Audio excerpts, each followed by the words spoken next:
Hey, welcome to this video, and also thank you for taking an interest in learning what this course is about. In this video, I want to tell you about how you can get a 20% discount on the course.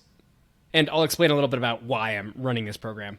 So if you haven't noticed already, the course is not open enrollment. You actually have to submit an application and be approved before you can even pay tuition to join the course. And the reason why is because this is a cohort-based course. And after leading a previous cohort, I'm pretty convinced I only have enough bandwidth to give 20 people at a time a great experience. And so I've capped enrollment at 20 people. And so at this point, I want to make sure that the course is actually a good fit for whoever is in the cohort. So one thing that I've called out on the landing page is that this is an intermediate level course, and it's meant for intermediate level Python developers. And I have my own kind of specific definition of what I mean by that.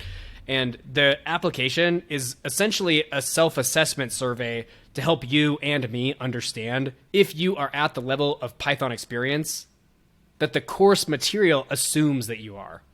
It'll ask you questions like, are you very comfortable using Git and GitHub and Python? And do you know what semantic versioning is? And can you semantically version your own projects? Are you very comfortable in a Linux terminal? And a few other questions like that.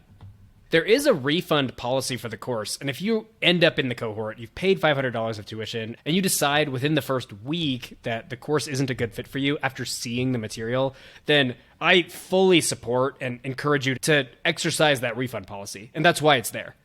That said, even before the cohort starts, I would like to do my best to make sure that all the students who join are the least likely possible to end up in a situation where they're dissatisfied with the course. And so it's very important to me that the course is actually a good fit for you. And something important to note here is that the course moves fast, and you will want all the time in each week to focus on the cloud engineering concepts covered in the course and not the fundamentals of software engineering. And so this is where the discount program comes in. Actually, before I authored this course, I authored a pretty successful course on Udemy called Taking Python to Production. The reason I made this was for less technical folks, such as data scientists and junior engineers, to onboard onto an engineering team where I worked. And it turned out to be a great guide, and now I've had almost 2,500 students take the course, and it's consistently been highly rated, and even had this highest rated badge on Udemy. So I do believe it's a good course. If you take this course all the way through and finish the course project, then as far as I'm concerned, you are an expert at all of the software engineering practices that are prerequisites to take the cloud engineering course.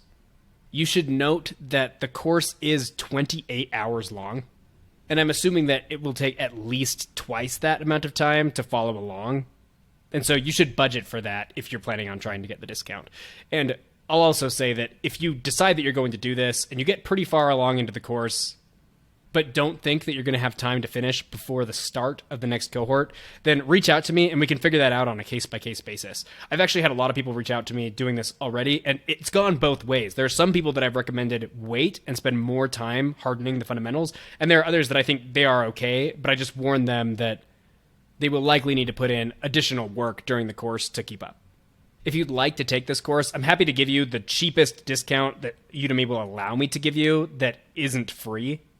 So right now, that discount is exactly $13. And so, for example, having just landed on the Udemy page off the internet, I can see that the discount I can give you would save you $1 if this is the price that you're seeing. But, Udemy plays games with the prices that they show for their courses. Also, you don't even have to buy the course at all, technically. I made over half of the course completely free to preview. And so in some ways, depending on who you are, buying this course could actually just be a difference of convenience because some of the videos are missing. And, that could be annoying, but it's also manageable if you're really determined not to pay $13. The final project for this course is a cookie cutter template that encapsulates all the best practices covered in the course. Like, it has unit tests all set up and linting and formatters and other static code analysis tools. And we also make a CLI tool that creates a repository in GitHub, populates that repository with our code, and then has a CI/CD workflow that publishes a package to PyPy. There's a lot of really good stuff in here, and honestly, I've seen this course by itself be fantastic for some of my friends' careers. And I've gotten glowing feedback about it, which you can see if you read through the reviews. The last thing I'll say is I actually imagined that both of these courses would be part of a micro degree. And so the Udemy course is actually course number 1 in that degree, and that opens up subsequent courses. The next course that I've been working on is the cloud engineering course. And I'm really pleased with the level of quality that it's resulted in. And when I find a way to collect and display reviews from my independently hosted course platform, I certainly will make those available. And if you're curious about what the experience has been from other students, I'm happy to ask them if they'd be willing to be connected with you so that you can ask questions of former students how they enjoyed the course. All right, thank you for watching this video. Honestly, I'm supportive of whatever decision you'd like to make, whether you decide the course is right for you or not. And if you want to learn these things and not take any of my courses, genuinely, I think that these set of bullets here is a really solid learning guide. And I also think that the way I've organized these bubbles here is a good way to think about how you might transition or progress between different subfields of software engineering.